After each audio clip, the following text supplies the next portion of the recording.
So using a buyer's advocate, you obviously have to pay a fee for the service, Warwick. When people buy properties by themselves, why would you pay a buyer's advocate to buy your property?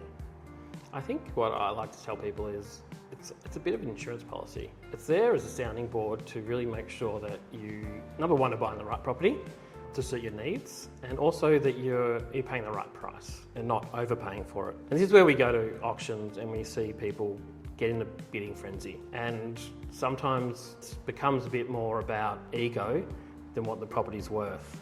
And I was at an auction which actually made the papers in Richmond, where I went with the client to buy it, and the agent was quoting 1.4 to 1.5.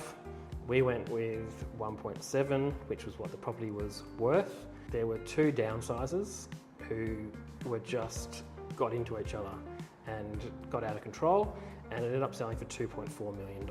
And the problem with bidding against a downsizer is the downsizers have more money because they're downsizing. So they've just sold a home that's worth a lot more money than the one that they're going into. So they've got, I guess, more to play with.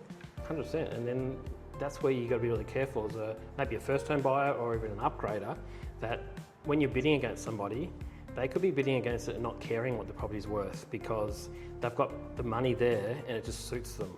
And the money to you, if you're still in your kind of lifetime of property and growing through that, making a wrong mistake by overpaying by a lot halfway through that process does really set you back. The other, I guess, element too is when you're buying an investment property, you think any property is going to do well, it's going to raise in value, but that's certainly not the case.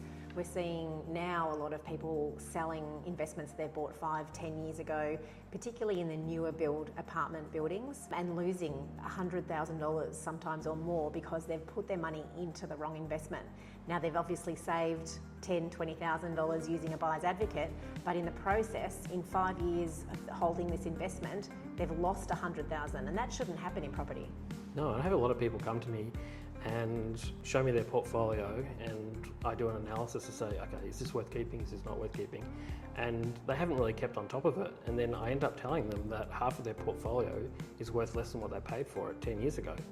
And then kind of having them kind of come to terms with the fact that this is not going to change. I know, looking at that future growth, is it going to grow at all in the next 5 years? Am I going to make any money back in the next 5 years? Considering the holding costs for those next 5 years, is it worth hanging on to see if it comes up? Usually it's a no. And which is why we do a changing trains table. We pretty much say, okay, if you jumped off the train now and jumped on a different train, what does that look like? And so if you got out of the crappy properties and you got into a good property, what's the future look like? And it's amazing the difference.